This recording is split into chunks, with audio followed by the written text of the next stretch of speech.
बंद दुकान के तड़े पर बैठे दो बूढ़े आदमी आपस में बातें करते हुए हंस हंस कर लूट पूट हो रहे थे कि एक मुतजस्सिस राहगीर ने उनसे इतना खुश होने की वजह पूछ ली।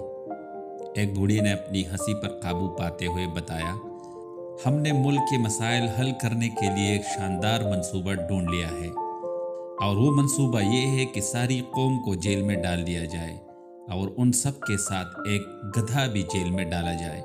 राहगीर ने हैरत से दोनों को देखा और पूछा, वो तो ठीक है, मगर साथ गधे को क्यों कैद किया जाए? दोनों बूढ़ों ने फलक शगाफ कहकहा लगाते हुए एक दूसरे को देखा और एक बूढ़े ने दूसरे से कहा, देखा रहीमे, आ गया यकीन तुझे मेरी बात पर।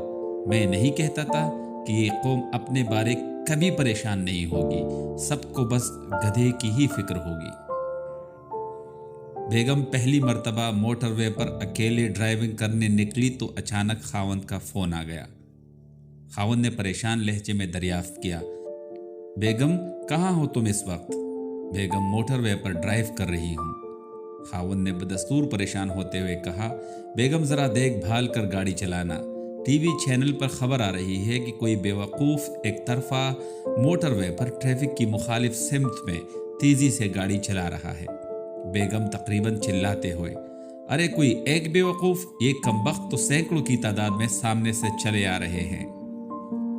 स्कूल में एडमिशन के लिए हेडमास्टर ने फोटोग्राफर को बुलाया और 10 रुपए फीस स्टूडेंट पर बात पक्की हुई। हेडमास्टर ने टीचर को कहा, 30 रुपए हर बच्चे से जमा करो। टीचर ने क्लास में ऐलान किया, सुबह हर बच्चा 50 रुपए लेकर आए।